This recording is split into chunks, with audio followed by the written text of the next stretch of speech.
राज्यातील 30,000हून अधिक electro homeopathic व्यावसायिक आपल्या विविध मागण्यासाठी मुंबईतील आझाद मैदानात बेमुदत धरणे आंदोलन करत आहेत। याच संदर्भात medical association of electro homeopathy संघटनेचे अध्यक्ष डॉक्टर सतीश जगदाळे यांच्याशी आम्ही संवाद साधलेला आहे। आम्ही सर्व महाराष्ट्रातल्या ग्रामीण भागातले एक इलेक्ट्रोपॅथी चिकित्सक आहोत। आमच्या विषयामध्ये उच्च न्यायालय, सर्वोच्च न्यायालय यांनी आम्हाला प्रॅक्टिससाठी अलाउड केलेलं आहे। त्याचा सन्मान राखत राज्य शासनाने सुद्धा 2 परिपत्रकं काढून आमचं प्रॅक्टिस अलाउड केलेलं आहे। असं असताना सुद्धा स्थानिक जिल्हा प्रशासन जे आहे, जिल्हाधिकारी किंवा जिल्हा आरोग्य अधिकारी यांच्याकडून डायरेक्टली आमच्या काही चिकित्सकांवरती बोगस वैद्यकीय व्यावसायिकांकडून कारवाई होते।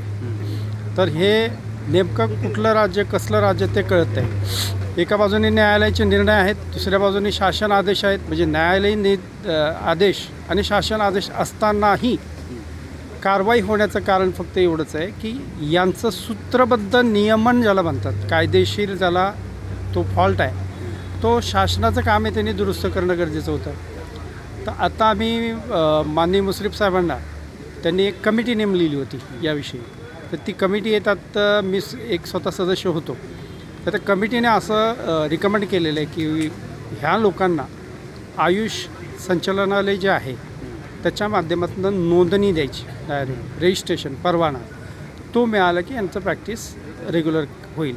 अशा प्रकारचा निर्णय बुधवारी 11:30 वाजता माननीय मंत्री महोदय संबंधित अधिकाऱ्यासोबत बसून घेणार आहेत, असं आम्हाला पत्र पण आज दिलेलं आहे त्यांनी। एकूणच किती लोक तुमच्यासोबत आहेत? आमच्या महाराष्ट्रावर 30,000 लोक आहेत।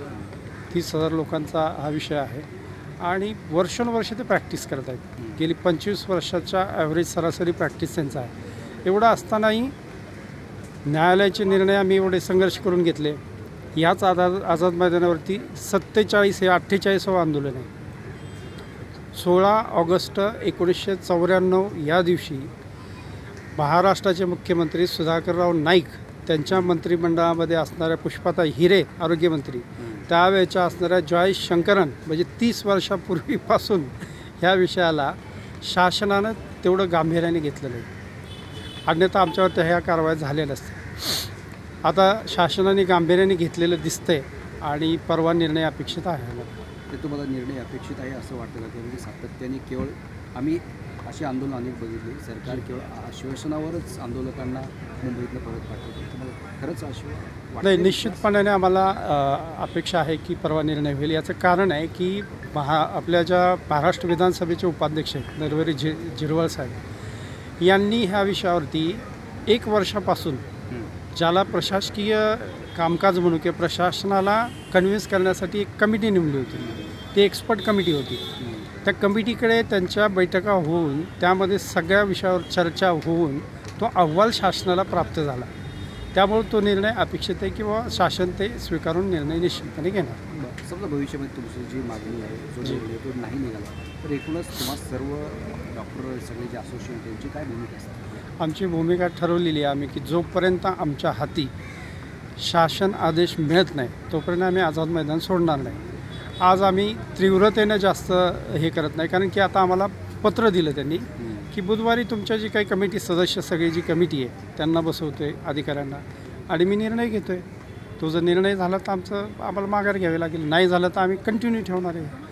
अजून आमची जी लोकं आलेली नाहीत त्यांना कॉल देणार आहे। तुमच्या संपामुळे, आंदोलनामुळे किती जनजीवन, लोकांवरती किती परिणाम होतो? जी, निश्चितपणानं आपण जर पाहिलं तर ग्रामीण आरोग्य व्यवस्था अजूनही महाराष्ट्र शासन त्या शेवटच्या व्यक्तीपर्यंत पोहोचलेला नाही।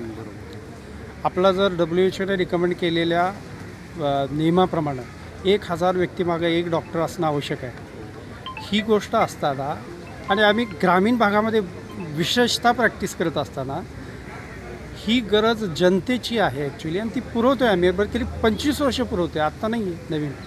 असं असताना शासनाने ह्या गोष्टीची दखल घेऊन त्यांना रेग्युलराईज करणं किंवा नियमित करणं ही शासनाची जबाबदारी होती। पण तुम्ही जसं म्हटलं तसंच झालेलं आहे की मागच्या शासनाने कमिटी नेमली, परत ते कमिटीचा अहवाल येऊन स्वीकारेपर्यंत ते शासन गेलं। राजकीय जी काही परिस्थिती आहे आपल्या आता महाराष्ट्रातली ती बदलते, म्हणूनच आम्ही आचारसंहिते अगोदर कमिटीचा अहवाल गेला आहे तर आता निर्णय घ्या म्हणून इथे ठाण म्हणून बसलेलो आहे. यावेळी राज्यभरातील इलेक्ट्रो होमिओपॅथिक चिकित्सक मोठ्या संख्येने या आंदोलनामध्ये सहभागी झाले होते. या आंदोलनाची दखल राज्य शासन कशा प्रकारचे घेतं हे सुद्धा पाहणं आता महत्त्वाचं ठरणार आहे. यासारख्या अन्य बातम्या बघण्यासाठी तुम्ही आमच्या चॅनलला लाईक करा, शेअर करा, सबस्क्राईब करा. धन्यवाद.